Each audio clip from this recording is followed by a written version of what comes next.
그 이번 주는 이제 제가 말씀을 조금 예레미야에 대해서 상고하는 그런 시간을 가졌으면 해서 예레미야서를 통해서 예수님과의 어떤 그런 예레미야가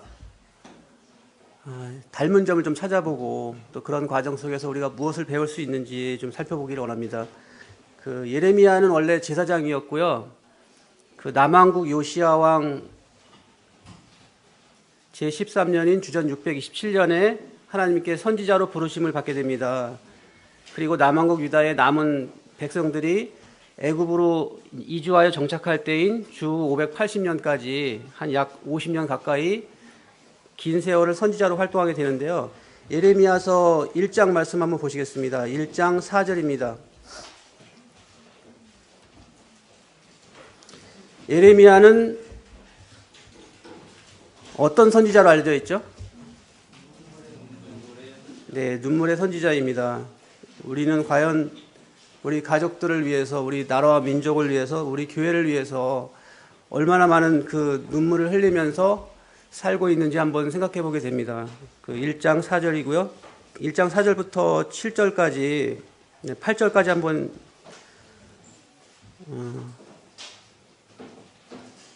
10절까지 읽겠습니다. 1장 4절부터 시작. 여호와의 말씀이 내게 임하니라. 이르시되 내가 너를 모태에 짓기 전에 너를 알았고 내가 배에서 나오기 전에 너를 성별하였고 너를 여러 나라의 선지자로 세웠노라 하시기로 내가 이르되 슬프도소이다. 주 여호와여 보소서 나는 아이라 말할 줄을 알지 못한 아이다 하니 여호와께서 내게 이르시되 너는 아이라 말하지 말고 내가 너를 누구에게로 보내든지 너는 가며 내가 네게 무엇을 명령하든지 너는 말할지니라. 너는 그들 때문에 두려워하지 말라. 내가 너와 함께하여 너를 구원하리라. 나 여호와의 말이니라 하시고 여호와께서 그의 손을 내밀어 내 입에 대시며 여호와께서 내게 이르시되 보라 내가 내 말을 내 입에 두었노라. 보라 내가 오늘 너를 여러 나라의 여러 왕국 위에 세워 내가 그것들을 뽑고 파괴하며 파멸하고 넘어뜨리며 건설하고 심게 하였느니라 하시니라. 네, 예레미야는 선지자로 이렇게 부르심을 받기 전에 말할 줄을 모른다고 아이라고 이렇게 본인 자신을 하나님 앞에 자신을 그렇게 표현하면서 망설입니다. 주저하는데 하나님은 그런 예레미야를 향해서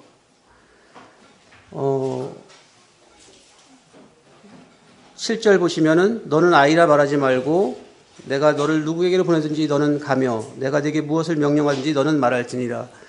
이와 같은 하나님의 말씀이 우리에게도 동일하게 하시는 말씀이라고 생각이 들고요.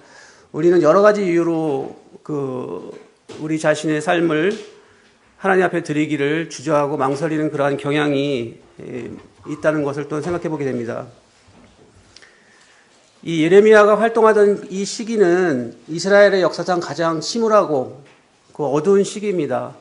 근데 그런 시기에 이제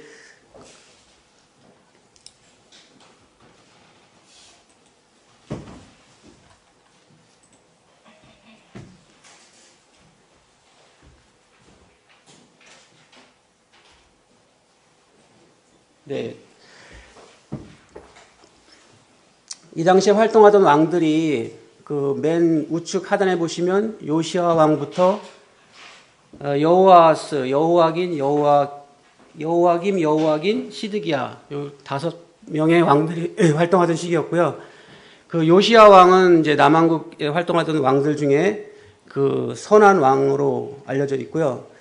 이 왕국이 분열되기 전에 이제 솔로몬부터 여로보암을 통해서 북왕국 이스라엘이 형성되고 또 르호보암을 통해서 남왕국 유다가 형성이 되는데 북왕국 이스라엘 같은 경우는 총 19명의 왕이 210년 동안 통치를 하게 됩니다. 그리고 왕조가 9왕조인데 첫 번째 왕조를 제외한 나머지 8왕조가 전부 쿠데타로 형성이 되는 그런 이제 역성 혁명이라고 그러죠. 혁명을 통해서 그 왕조가 세워지게 돼요. 그래서 이 왕조를 구분하는 그 기준은 한 가족의 가문으로 보시면 됩니다. 그래서 이제 아버지와 아들이 한 왕조가 이렇게 형성이 되고 또 다른 이제 가족일 경우에 또 다른 왕조가 되는 거죠. 남한국 같은 경우는 20명의 왕이 이제 450년 동안 통치를 하게 됩니다. 그 중에 20명 중에 8명이 선한 왕이고요. 그 8명의 선한 왕 중에 요시아가 포함이 됩니다. 그리고 이제 북왕국 같은 경우에는 여러 왕조가 있지만 대표적인 왕조가 오므리 왕조가 있고요. 그 다음에 예후 왕조가 있습니다. 그래서 그 당시에 활동하던 이제 그 선지자들이 엘리야라든가 엘리사, 호세와 아모스, 요나와 같은 그런 선지자가 있었고요. 남한국 쪽에는 요엘, 오바다, 이사야, 미가, 나훔, 스바냐, 예레미야, 그다음에 하박국, 다니엘, 에스겔 이런 선지자가 있었습니다. 근데 지금 우리가 살펴보고자 하는 시기는 예레미야 시대고요. 북왕국 이스라엘 같은 경우는 아시다시피 BC 722년에 아시리아에 의해서 멸망을 당하고요. 지금 이제 예레미야 시대는 그 남왕국이 멸망하기 전부터 멸망한 이후까지 그렇게 이제 예레미야가 활동하던 시기였고요. 남왕국 유다 같은 경우는 바벨론에 의해서 바벨론과 정확하게 말씀드리면 바사 왕국 메데라고 하죠. 메데 왕국과의 그런 동맹을 통해서 이제 멸망을 당하게 됩니다. 남유다는 BC 586년에 그래서 멸망을 하게 되고요.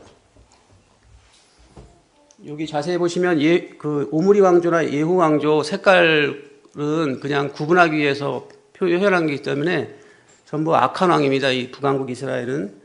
그리고 오므리 왕조라든가 예후 왕조는 그 왕들이 많이 소속되어 있는 왕조 중에 가장 규모가 크다고 보시면 되겠습니다. 그리고 여로보암 2세가 있는데 맨 처음에 여로보암 1세하고 동일 인물이 아니고 그 아버지가 틀립니다. 그 사실도 좀 염두해 주시기 바라고요.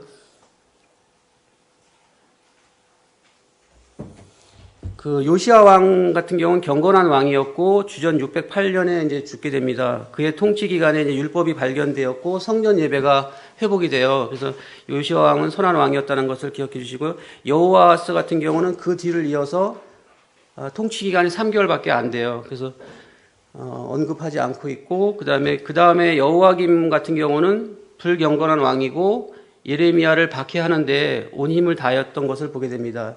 예레미야 36장에서 보시게 되면은 예레미야의 예언이 이제 기록된 문서를 불태운 왕이기도 합니다.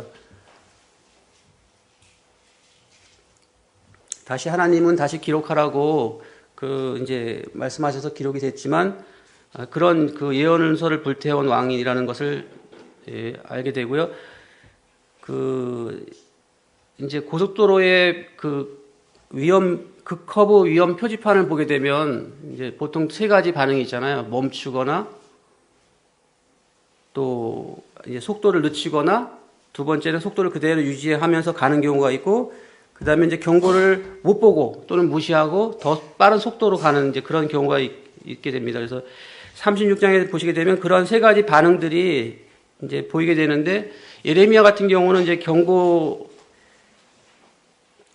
경고를 이제 보고 그 경고에 순종하게 되는 그런 모습을 보였다고 하면 유다 백성들은 무시했습니다. 그냥 속도를 유지하고 가게 되는 그런 모습을 보게 되고요. 여호와김 같은 경우는 아까 말씀드렸다시피 그 예언서를 불태운 왕인데 이런 이 불경건한 왕은 오히려 더 속도를 높이고 무시하고 그냥 자기 갈 길을 가게 되는.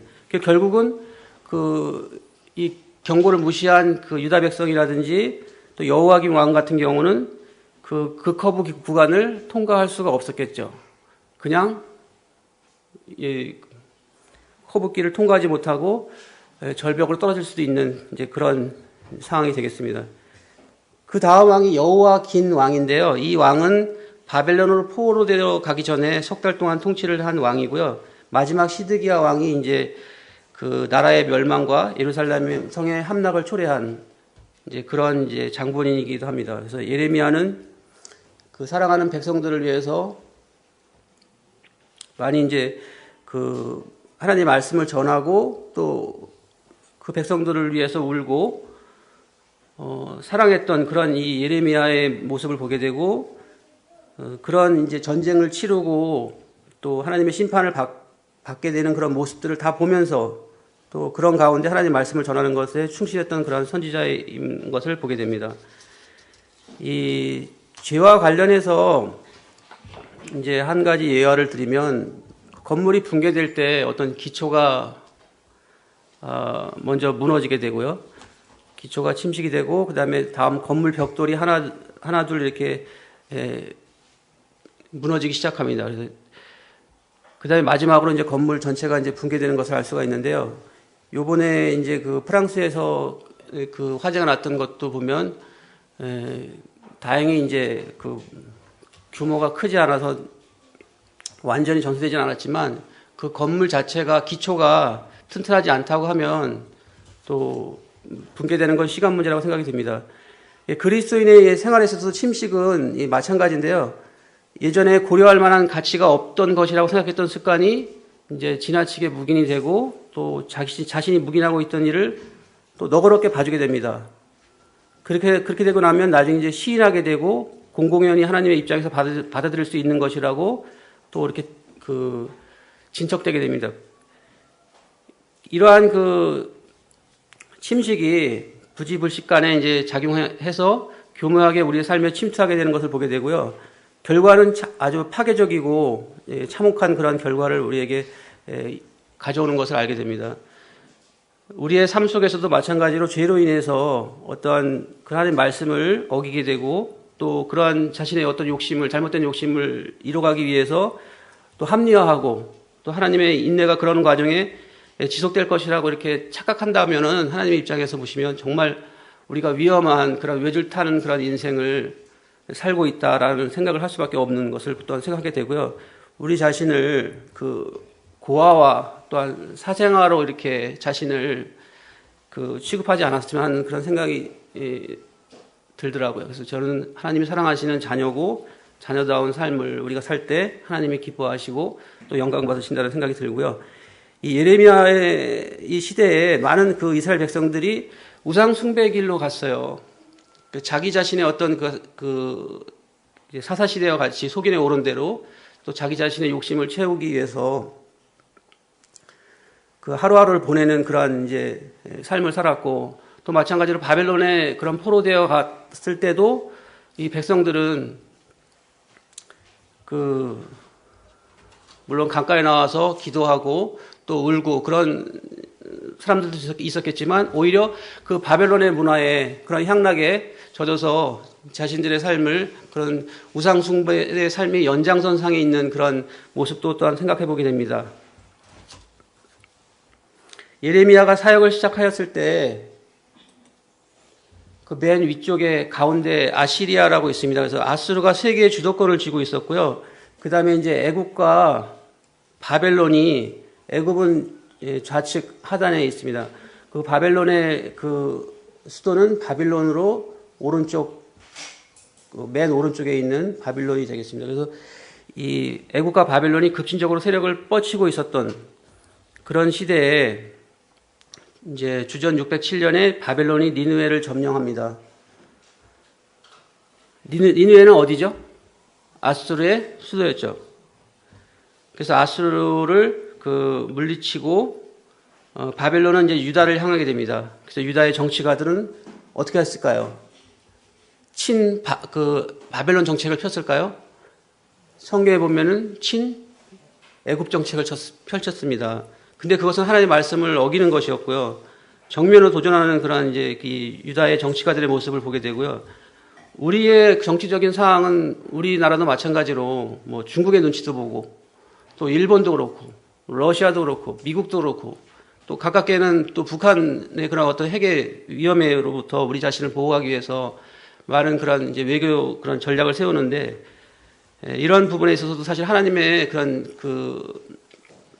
인도하심과 보호하심이 필요하다는 생각이 들고요. 이 바벨론은 이제 그래서 유다의 정치가들이 이제 애굽에게 도움을 청하했고 애굽의 도움을 청하도록 왕에게 이제 권하는 그런 모습들을 보게 되고, 이 예레미야는 언제나 애굽과의 동맹을 반대하였습니다. 유다 백성들에게 유일한 희망은 바로 하나님이었고, 그 하나님의 말씀에 순종하는 것이었는데도 불구하고 백성들은 그와 반대로, 또 정치가들도 마찬가지고요. 그래서 유다의 죄가 이 당시에 너무도 컸기 때문에 이제 하나님의 축복을 빼앗기게 됩니다. 그래서 바벨론에 몇 년 동안 포로로 끌려가게 되죠. 70년 동안 끌려가게 됩니다. 이 바벨론 제국과 저 소아시아 지역에 있었던 그 메대 왕국이 있습니다. 이 메대 왕국과 동맹을 해서 아시리아 제국을 이제 무찌르게 되는 그러한 이제 역사가 있었고요. 이 처음에 이제 포로로 끌려가던 시기가 다니엘 및 귀족들이 포함된 그 1차 포로 시기가 BC 606년입니다. 근데 돌아오는 시기는 1차 귀환 시기가 몇 년이냐면 그 뒤로부터 70년이 지난 536년입니다. 이때 당시 이제 스룹바벨을 통해서 1차 귀환하게 되는데 고레스 왕 때, 그래서 총 70년이라는 세월이 흘러갔고요. 또 70년을 이제 계산하는 두 번째 방법은 그 예루살렘 성전이 무너졌던 때가 아까 남왕국 유다가 멸망한 시기인 BC 586년입니다. 근데 다시 그 성전이 재건된 시기가 언제일까요? 그 스룹바벨이 돌아온 시기가 536년인데 그로부터 한 16년 동안 그 공사가 중단이 돼요. 그 이유는 사마리아인들의 이제 방해를 받게 돼서 그 공사가 중단되고 그 이후로 4년 동안 이제 공사를 해서 성전이 이제 재건이 됩니다. 그러면 아까 586년에서 516년에 이제 완성이 되니까 총 70년의 그런 차이가 생기잖아요. 그래서 70년이라는 세월을 이제 그 포로 기간을 70년으로 이제 보게 되는 그 두 가지 이제 그렇게 계산하는 방법이 있고요. 실제로는 이제 포로 기간을 중심으로 70년을 이렇게 산정한다는 것을 알고 계시면 되겠습니다.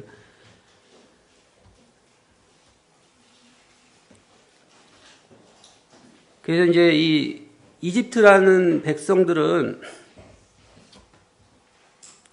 이집트라는 나라는 유대 왕국을 또 사주하게 됩니다.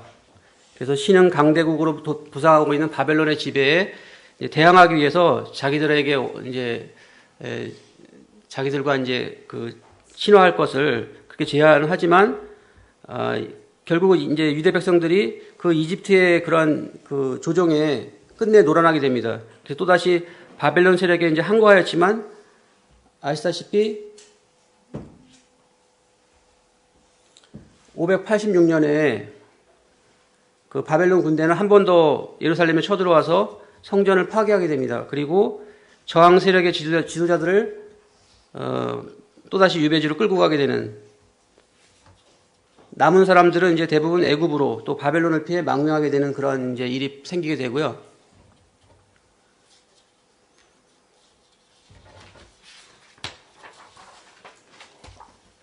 이 바벨론이 사악한 유다에 대한 그 하나님의 심판의 수단이 될 것이라는 그 사실을, 유다에 대한 심판의 수단이 바벨론이라는 그 사실을 예레미야는 그 예언을 통해서 총 164회 이 예레미야서를 통해서 이제 말씀하고 있습니다. 근데 그럼에도 불구하고 이 다윗의 그런 왕들은, 다윗의 왕자에 앉았던 그런 유대 왕들은 이 선지자의 경고를 아예 무시하고, 또 군인들 같은 경우는 예레미야가 너는 너무 패배주의를 선동한다, 그렇게 비난하면서 오히려 고문하고 박해하고 투옥시키기까지도 하는 그런 일이 예레미야서에 보면 이제 알게 됩니다. 그래서 예루살렘은 마침내 이제 함락당하게 되고, 그 예레미야서 41장 한번 보시겠습니다.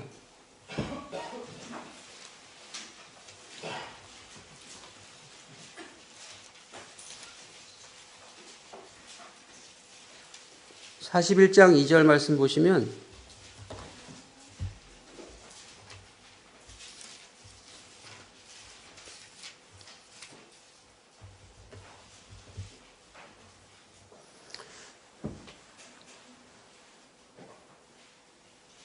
이게 바벨론에 이제 그 포로로 끌려가지 않고 그 유다 지역에 있던 그런 백성들, 또 예레미야를 포함한 유다 지역에 있던 백성들이 그 바벨론에서 파견한 이 총독 그다랴로부터 보호를 받고 있었는데요. 이 총독을 살해하는 일이 이제 발생하게 됩니다.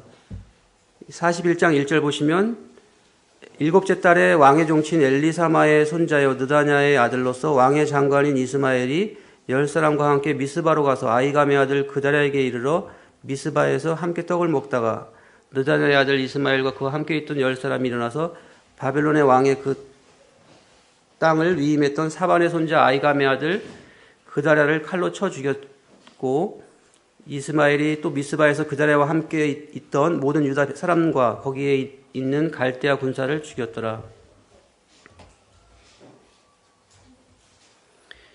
이 예레미야는 바벨론인들이 임명한 그다랴 총독으로부터 보호를 받고 있었어요. 근데 유대인의 한 무리가 총독을 암살하게 됩니다.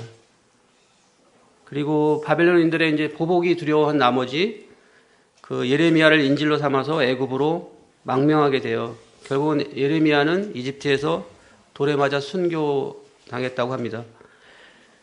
이러한 참혹한 시기에 하나님의 말씀을 전하던 이제 예레미야는 어떤 점에서 예수님과 유사한지 한번 유사점에 대해서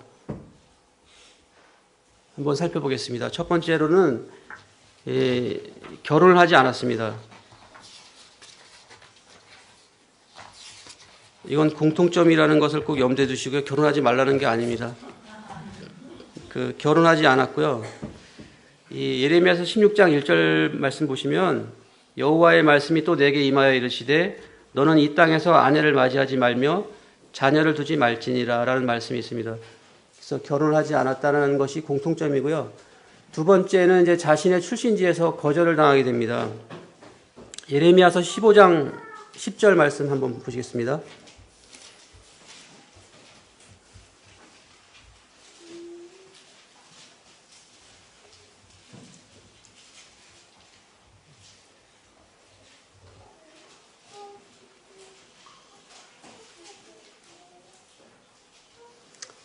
내게 재앙이로다 나의 어머니여 여호와께서 나를 온 세계에 다투는 자와 싸우는 자를 만날 자로 나오셨도다. 내가 꾸어주지도 아니하였고 사람이 내게 꾸이지도 아니하였건만은 다 나를 저주하는도다. 11장 21절 말씀입니다.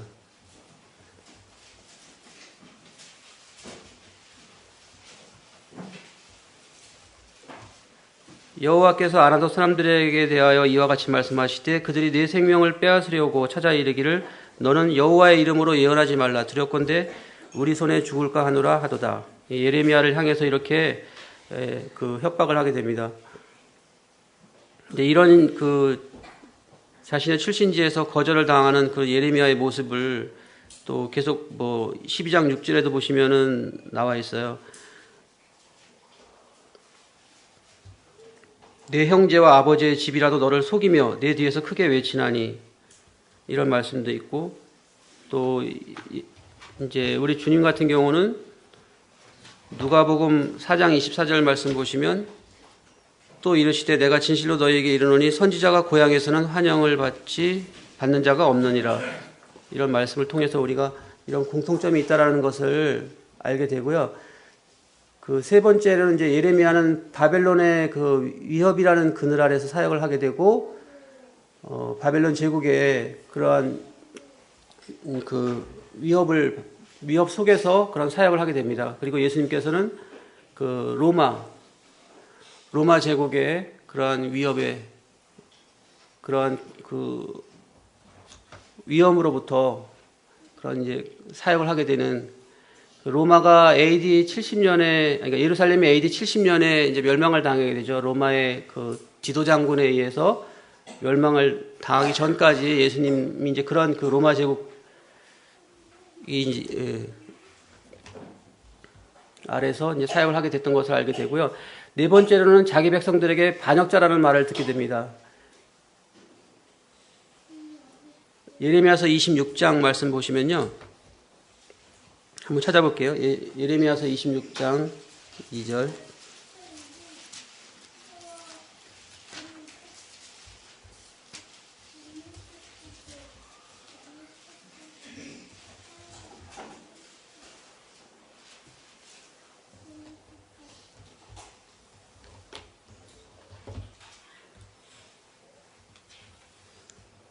여호와께서 이와 같이 말씀하시니라. 너는 여호와의 성전 뜰에 서서 유다 모든 성읍에서 여호와의 성전에 와서 예배하는 자에게 내가 네게 명령하여 이르게 한 모든 말을 전하되 한마디도 감하지 말라.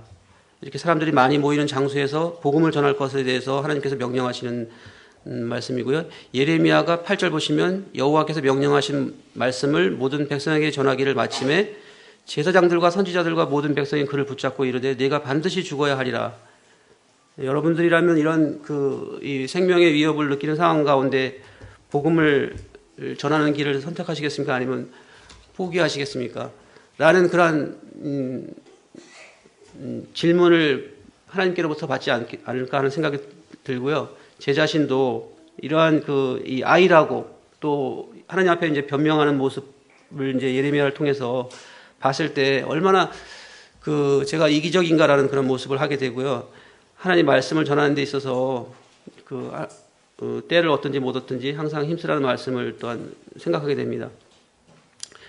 26장 8절에 보시면 예레미야가 여호와께서 명령하신 말씀을 모든 백성에 전하기를 마침에 제사장들과 선지자들과 모든 백성이 그를 붙잡고 이르되 내가 반드시 죽어야 하리라. 방금 읽었던 말씀이군요. 38장 24절 보시게 되면요.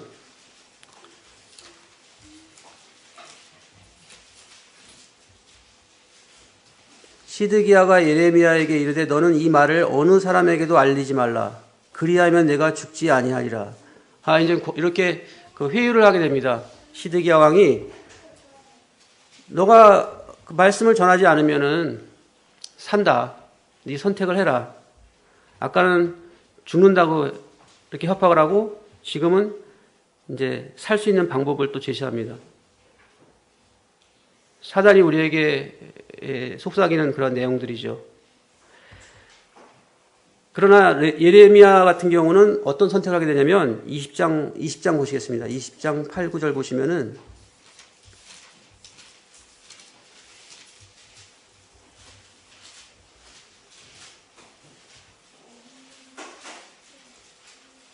(9절) 8절 말씀 보시겠습니다. 내가 말할 때마다 외치며 파멸과 멸망을 선포함으로 여호와의 말씀으로 말미암아 내가 종일토록 치욕과 모욕거리가 됨이니이다. 내가 다시는 여호와를 선포하지 아니하며 그의 이름으로 말하지 아니하리라 하면 나의 마음이 불붙는 것 같아서 골수에 사무치니 답답하여 견딜 수 없나이다. 포기하지 않겠다는 거죠. 하나님의 말씀을 순종하고 주님의 음성에 순종하는 그러한 이제 자세를 가지고 살겠다고 이렇게 고백을 합니다. 지구의 인구가 50억이라고 가정하고 한 사람이 이제 한 영혼을 인도하는데 12개월이라는 시간이 걸린다고 했을 때 12개월 뒤에는 이제 2명이 되게 되잖아요. 그런 식으로 계속 복음을 전하면 몇 년 안에 이 50억의 인구가 하나님을 믿게 될까요? 계산을 했더니 32년이 걸린다고 합니다. 그래서 예수님께서도 제자들을 둘씩 파송하셨고 복음을 전파하는 일에 한 사람 한 사람의 이제 헌신을 통해서 복음이 이제 전파됐던 것을 알게 되고요. 우리의 역할이 또 얼마나 중요한지를 또 이제 알게 되는 그런 예화인 것 같습니다. 예레미야가 이제 5번째로 거짓 선지자들에게서 이제 반대를 받고 또 예수님께서는 그 당시에 바리새인과 거짓 선생들로부터 악의적인 반대를 받았던 것을 또 공통점을 찾아볼 수가 있어요. 그래서 예레미야서 34장 보시게 되면 22절 말씀 보시게 되면 이제 그런 내용이 나오는데요.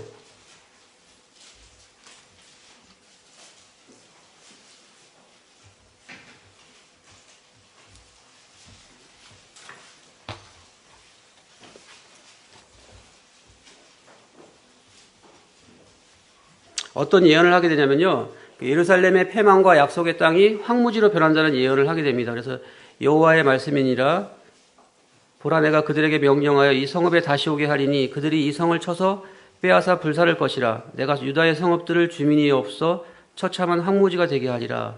이런 이제 예언을 하게 되고요. 그 18장 18절 보시게 되면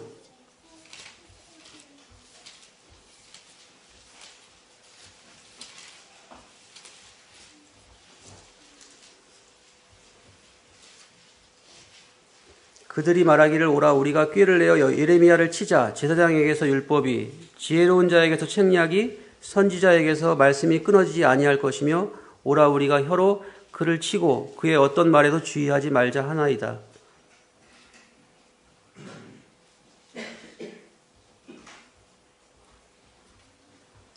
자, 여기 보시면은 혀로 그를 치고라는 표현이 있습니다. 우리가 얼마나 이 언어에 그 야고보서 말씀해 보시면 언어의 그 파괴성이 있어요. 또 언어의 방향성, 그 다음에 언어의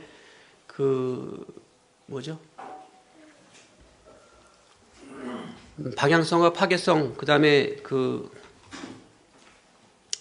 언어의 위험성에 대해서 그렇게 말씀하고 계시는데, 이 말을 통해서 다른 사람들에게 상처를 입히고, 또 심지어는 사람의 생명까지도 잃게 할 수 있다는 것을 보게 됩니다. 우리가 어떻게 말을 잘 하느냐에 따라서 상대방들이 본의 아니게 내가 말한 의도와 상관없이 또한 상처를 받을 수가 있고 또 그렇게 어려워할 수 있기 때문에 이러한 이 예레미야의 말씀을 통해서 정말 그 언어 생활을 주의해야 된다라는 생각을 하게 되고요. 이 악의적인 반대를 받을 때 여러분들이라면 어떻게 하시겠습니까? 변호사를 선임해서 명예훼손죄로 고소하실 겁니까? 실제 이러한 일들이 우리의 현실 속에서 일어나고 있습니다. 실제 보시게 되면 뭐 직장에서 또 뭐 이웃 간에도 그렇고 또 심지어는 가족 간에도 재산 문제를 통해서 다툼이 일어날 수도 있고 또 심지어는 불미스러운 일까지도 이제 일어나는 일들이 보게 되는데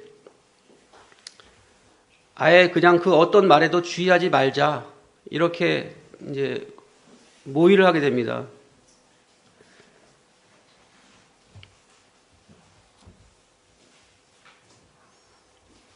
그래서 구약의 예언자들 중에서 거짓 선지자들에게 이처럼 많은 박해를 받았던 선지자가 예레미야 외에는 없었던 것을 보게 되고요. 여섯 번째로 예루살렘 성을 바라보고 울었어요. 그리고 이 성의 파멸을 또한 예언했던 점에서 예수님과의 그런 어떤 공통점을 찾아볼 수가 있습니다.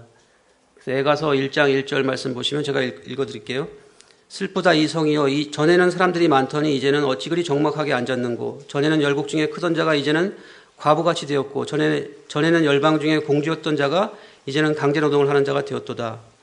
예레미야서 4장 19절 말씀은 슬프고 아프다. 내 마음속에 아프고 내 마음이 답답하여 잠잠할 수 없으니 이는 나의 심령 내가 나팔 소리와 전쟁의 경보를 들음이로다. 에가서 2장 11절 말씀 보시면은 내 눈이 눈물에 상하며 내 창자가 끓으며 내 간이 땅에 쏟아졌으니 이는 처녀 내 백성이 패망하여 어린 자녀와 젖먹는 아이들이 성읍 길거리에 혼미함이로다.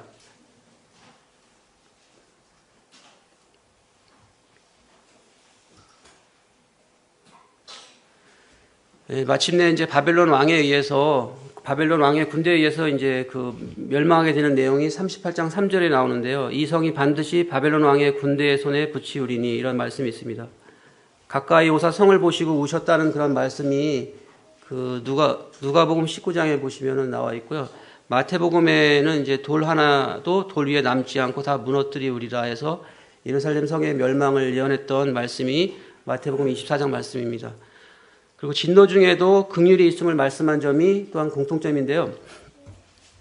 예레미야 38장 2절 말씀에는 어떤 말씀이 있냐면 갈대아인에게 항복하는 자는 살리니 갈대아인이 누굽니까?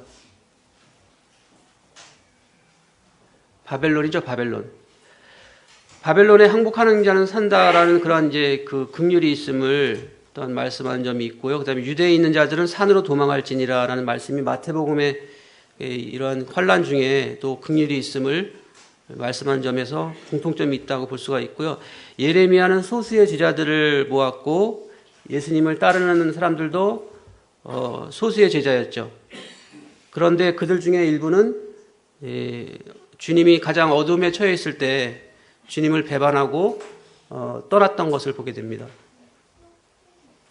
그 다니엘은 전승에 의하면 예레미야의 제자였다라는 말이 있습니다. 그래서 그 다니엘은 어려서 예레미야로부터 신앙 교육을 받았고 그의 가르침을 따랐는데 예레미야의 글이 이제 다니엘에게 남겨졌고 다니엘은 그 말씀을 언제나 항상 묵상했습니다.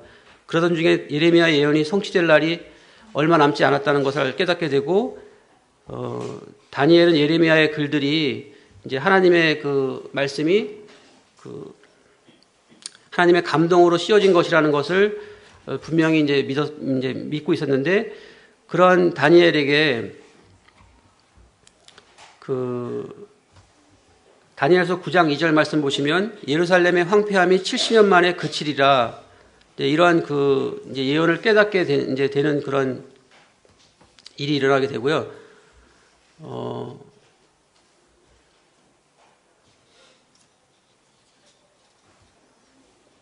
다니엘이 확실히 믿었던 사실을 다니엘서를 통해서 이제 우리가 볼 수가 있고, 그래서 이제 70년이라는 세월 후에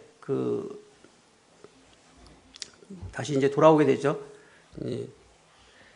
그래서 이제 성전을 다시 이제 건축하게 되고, 이 당시에 이 예레미야의 제자들은 제가 이제 예레미야를 찾아보다 보니까 45장 1절 보시게 되면 네리야의 아들 바룩이 나옵니다. 이 바룩의 역할이 뭐냐면 하나님의 말씀을 낭독하는 역할도 했고요. 그 다음에 그 예언서를 대신 기록해주는 역할도 했습니다. 예레미야 36장 8절 보시면은 네리야의 아들 바룩이 선지자 예레미야가 자기에게 명령한 대로 하여 여호와의 성전에서 책에 있는 여호와의 모든 말씀을 낭독하니라. 여호와의 말씀을 낭독하는 일도 했고 45장 1절 말씀 보시면은 유다의 요시야 왕의 아들 여호와김 넷째 해에 네리야의 아들 바룩이 예레미야가 불러주는 대로 이 모든 말을 책에 기록하니라. 그때 선지자 예레미야가 그에게 말하여 이르되 라는 말씀이 있어서 그렇게 두 가지 이런 역할을 했고 51장 59절에 보면은 네리야의 아들이 또 있어요. 아까는 바룩이었는데 스라야라는 인물이 있는데 이 스라야는 병참감이었더라라는 말씀이 예레미야 51장 59절에 있습니다. 유다의 시드기야 왕 제4년에 마세아의 손자 네리야의 아들 스라야가 그 왕과 함께 바벨론으로 갈 때에 선지자 예레미야가 그에게 명령하니 스라야는 병참감이더라. 네, 이런 인물들을 통해서 소수의 제자들이 있었다는 것을 알게 되고요. 그 다음에 9번째로 거짓되게 체포되어 박해를 받는 면에서 공통점이 있습니다. 예레미야 37장에 보시면 그런 내용이 나오는데요. 옥에 갇히게 됩니다.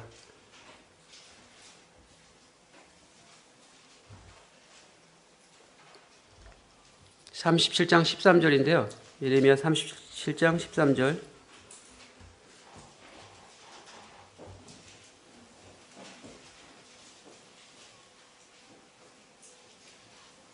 베냐민 문에 이른즉 하나냐의 손자요 슬라냐의 아들인 이리야라 이름하는 문지기의 우두머리가 선지자 예레미야를 붙잡아 이르되 내가 갈대아인에게 항복하려 하는도다. 갈대아인은 바벨론이라고 그랬죠. 예레미야가 이르되 거짓이다. 나는 갈대아인에게 항복하려 하지 아니하노라. 이리야가 듣지 아니하고 예레미야를 잡아 고관들에게 끌어가매 고관들이 노여하여 예레미야를 때려서 서기관 요나단의 집에 가두었으니 이는 그들이 이 집을 옥으로 삼았습니다. 그래서 이제 요나단의 집에 갇히게 됩니다. 예레미야가 뚜껑 씌운 웅덩이에 들어간 지 여러 날 만에 시드기야 왕이 사람을 보내어 그를 이끌어내고 왕궁에서 그에게 비밀이 물어 이르되 여호와께로부터 받은 말씀이 있느냐? 예레미야가 대답하되 있나이다. 또 이르되 왕이 바벨론의 왕의 손에 넘겨지리이다. 예레미야가 다시 시드기야 왕에게 이르되 내가 왕에게나 왕의 신하에게나 이 백성에게 무슨 죄를 범하였기에 나를 옥에 가두었나이까. 이제 예레미야가 시드기야 왕 앞에서 자신이 무슨 죄가 있기에 이렇게 옥에 가뒀냐고 항변하는 모습을 보게 됩니다.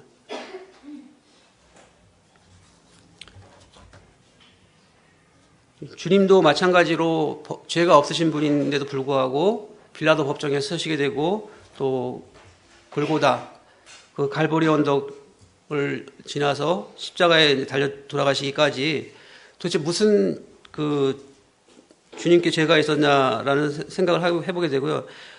여러분들이라면 이런 억울한 상황 가운데 어떻게 반응하시겠습니까? 하는 게 제가 드리고 싶은 질문이에요. 좌절할 수도 있고 불평할 수도 있고 또 원망할 수도 있고 미워할 수도 있습니다. 근데 그런 이 상황에 우리가 얽매여서는 안 된다라는 생각이 들고요. 그것이 주님의 뜻이 아니고 기도 가운데 인도하심을 구하고 또한 감사와 사랑을 실천할 것인지 선택을 해야 한다고 생각합니다. 예레미야 29장 7절 말씀 보시면 한번 같이 읽어보겠습니다. 29장 7절. 우리는 그 포로되어 간 그 바벨론의 그 사람들이 어떠한 삶을 살아가야 되는지 여기 이제 말씀하고 계신 부분이 있는데요. 29장 7절 보시면은 그 전에 그 5절부터 7절까지 이렇게 같이 읽어보겠습니다. 시작. 너희는 집을 짓고 거기에 살며 텃밭을 만들고 그 열매를 먹으라. 아내를 맞이하여 자녀를 낳으며 너희 아들이 아내를 맞이하며 너희 딸이 남편을 맞아 그들로 자녀를 낳게 하여 너희가 거기에서 번성하고 줄어들지 아니하게 하라. 너희는 내가 사로잡혀 가게 한 그 성읍의 평안을 구하고 그를 위하여 여호와께 기도하라. 이는 그 성읍이 평안함으로 너희도 평안할 것입니다. 이렇게 억울한 상황 가운데 또 힘든 상황 가운데 우리가 좌절하고 또 자포자기하는 이러한 원망하는 일에 머문다고 하면 그것은 하나님의 뜻이 아니라고 생각이 들고요. 그런 가운데 하나님의 뜻을 분별하고 또 그리스도인의 삶의 그런 어떤 정체성을 유지해가는 것이 필요하다고 생각이 들고요. 복음 증거 때문에 동족에게 미움과 저주를 받은 측면에서도 공통점이 있습니다. 38장 4절 보시면 이 사람이 백성의 평안을 굳이 아니하고 해를 구하오니 이 사람을 죽이소서라는 그런 말씀이 있습니다. 또 누가복음 말씀 보시면 내가 하나님의 아들이냐 대답하되 너희 말과 같이 내가 그니라. 어찌 더 증거를 요구하리요. 22장 65절 말씀 보시면은 그들은 그 밖에도 온갖 말로 예수를 모욕하면서 그에게 욕설을 퍼부었다. 누가복음 22장 65절 말씀 한번 보실까요?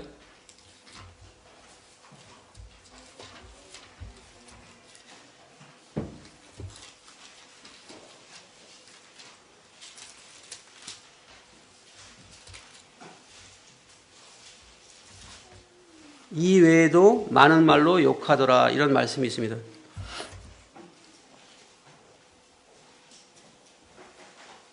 그다음에 11번째로는 외적인 형식과 의식이 아닌 내적인 삶의 변화를 강조한 측면에서 공통점이 있는데요. 이 친밀하고 깊은 교제를 위해서는 인내심과 이해심이 필요하고 또 상대방을 아는 만큼 또한 어떤 보는 만큼 이해할 수 있다는 점도 우리가 생각해 보게 됩니다. 그다음에 제가 이제 예전에 어느 모임에서 말씀 듣다 보니까 이런 표현이 있더라고요. 적용 없는 해석은 말씀을 우리가 분별해서 이제 깨달았어요. 근데 그것을 적용하지 않는다고 하면은 그 해석 자체는 무의미한 거다. 그래서 유사한 것과 같다. 애를 낳지 못하고 상실한 그런 유사한 것과 같은 열매가 없는 그런 상태다라는 것이 그런 표현이 있어서 제가 적어봤고요. 이 12번째 예수님께서 성전을 정결케 하시며 제사장들에게 성전을 강도의 구렬로 만들었다고 말씀하셨을 때 예레미야서 7장 11절을 인용했다는 것을 또 알게 됩니다. 마음의 새 언약을 강조한 점에서 또 같은데요. 31장 34절, 33절 말씀 보시게 되면 그러나 그날 후에 제가 읽어드릴게요. 내가 이스라엘 집과 맺을 언약은 이러하니 곧 내가 나의 법을 그들의 속에 두며 그들의 마음에 기록하여 나는 그들의 하나님이 되고 그들은 내 백성이 될 것이라. 여호와의 말씀이니라.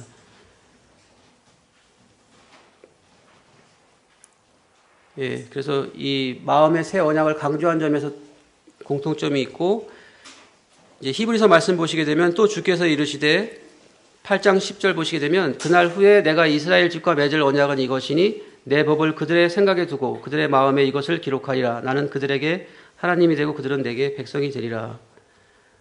그 다음에 감동적인 예화들과 비유들을 사용한 점에서 공통점이 있어요. 예레미야 같은 경우는 나중에 이제 찾아보시게 되면 아시겠지만 뭐 샘들과 웅덩이, 또한 약이라는 예화를 사용했고, 아무 소용없는 띠, 토기,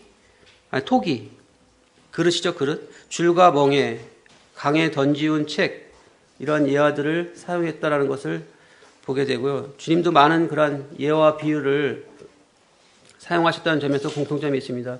동정심이 많고 온유한 마음을 보여주는 측면에서 이제 공통점이 있는데, 42장 4절 말씀 보시게 되면 이 예레미야 같은 경우 이 유다 백성들로부터 무시를 당합니다. 오히려 그런 뭐 생명의 위협까지도 느끼게 되고, 그러한 이 여러 어려움 박해 가운데서도 이 온유함을 잃지 않았어요. 42장 4절 말씀 보시게 되면 같이 한번 보실까요? 예레미야 42장 4절.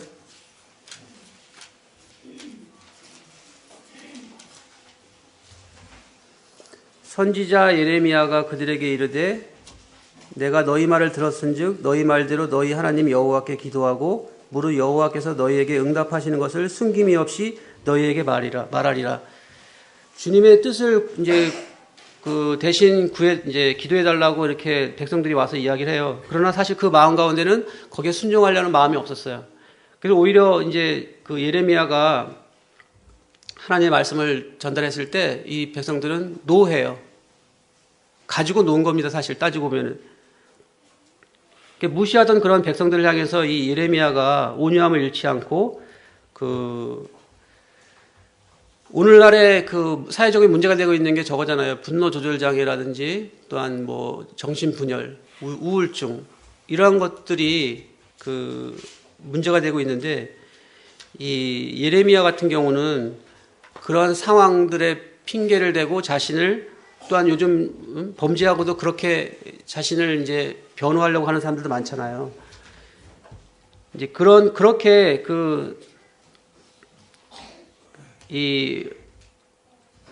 오늘날의 시대가 좀 정신적으로 힘든 그런 시대인데, 예레미야는 그런 온유한 마음을 잃지 않았다는 거예요. 그런 여러 가지 힘든 상황 가운데서도 그런 사회적인 그런 연약함들을 다 감수하면서까지 그렇게 자기 자신의 그런 일을 완수해가는 것을 보게 되고요. 이 기도하기를 쉬는 죄를 결단코 범치 않겠다고 했던 이 사무엘의 그런 자세도 또한 예레미야를 통해서 보게 됩니다. 이제 제가 한 가지 마지막으로 예화를 들려드릴게요.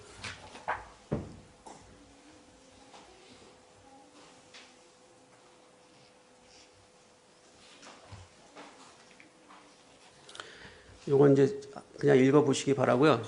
예화를 한 가지 들려드리면,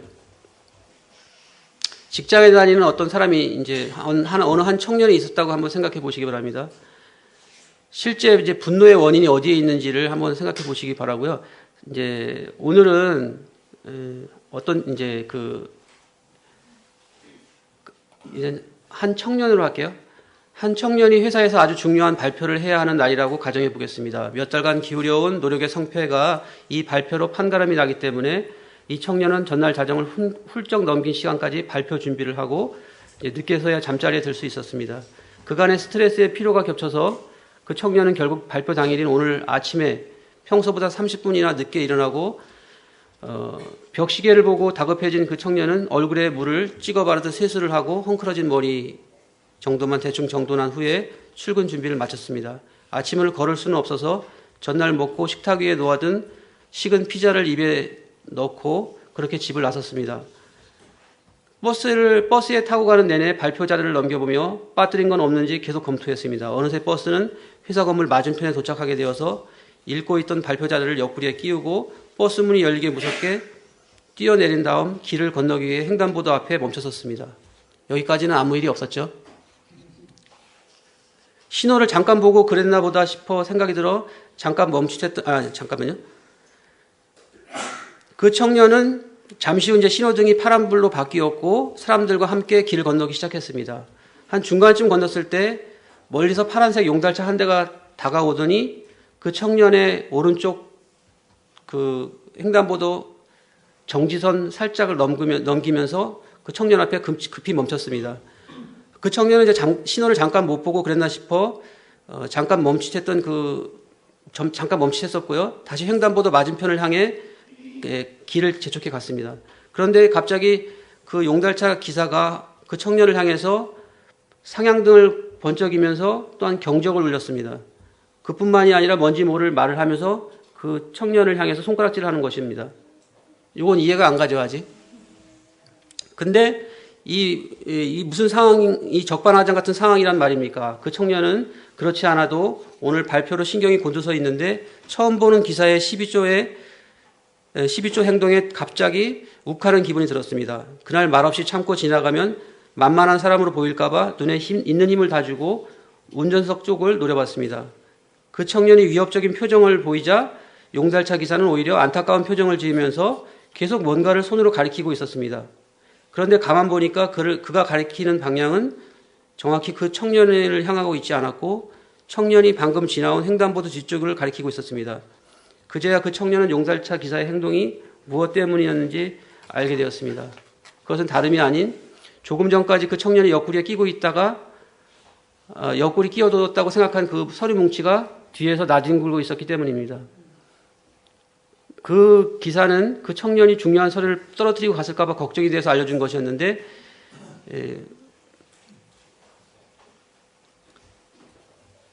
또 그 기사가 알릴 수 있는 가장 그 빠른 방법이 그렇게 그 상향등과 경적이었던 것입니다. 근데 상황 파악이 되자 이제 용달차 기사를 겨누었던 그 청년의 날카로운 감정은 일순간에 고마움으로 바뀌었고요.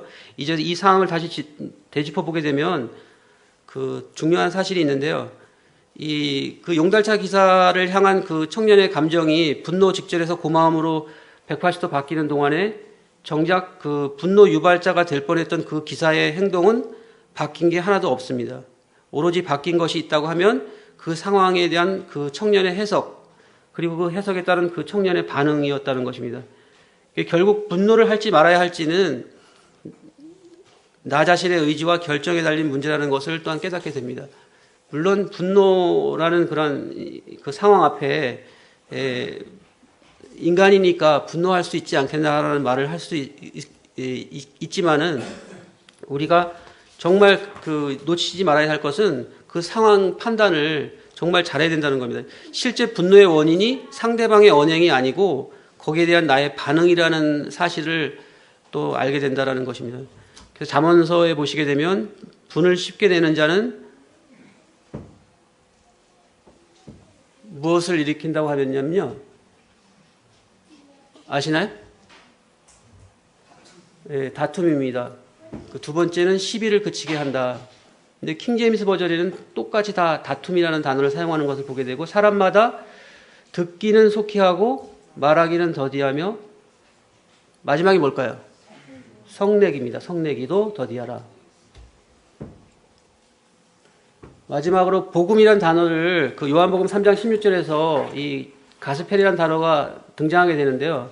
갓이라는 단어, 또 독생자, 온리선, 멸망이라는 단어, 페리시아하고 영생, 에버라스팅 라이프, 요 네 가지 단어를 통해서 우리가 복음이라는 그런 이제 단어가 완성된다라는 것을 누군가 표현했더라고요. 그래서 예수 그리스도에 대한 복음을 간결 명료하게 표현한 것이 바로 3장 16절이다.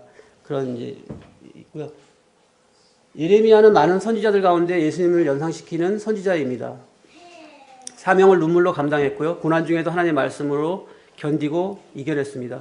하나님의 약속은 시간이 지울 수가 없습니다.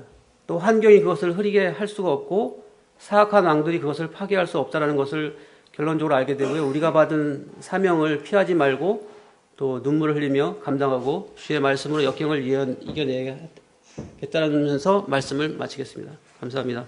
기도하시고 말씀 마치겠습니다. 주님 감사합니다. 참으로 하나님 앞에 아이라고 고백하는 이 예레미야를 통해서 하나님은 하나님의 말씀을 주시고 두려워하지 말고 또한 그 사명을 잘 감당해 나갈 것을 또한 지키시고 보호하시는 위험 가운데서도 우리의 손을 놓지 않으시는 그 주님을 또한 생각할 때 참으로 감사드립니다. 이 마지막 시대에 하나님 복음을 전하는 이 사명을 주셨는데 이런 일에 게으르지 않고 주님의 나라와 그 일을 구하는 삶을 지속해 나갈 수 있도록 저희들의 삶을 인도해 주시기 원합니다. 또한 나라와 민족과 또한 교회와 가정을 위해서 또한 직장을 위해서 우리 자신이 손을 놓고 있지 않도록 기도하기를 쉬는 죄를 범치 않도록 주님 앞에서 또한 신실한 삶을 살아나갈 수 있도록 주님 도우시기로 나오고 이 시간 말씀을 주신 것을 감사드릴 때 예수님의 이름으로 기도합니다. 아멘.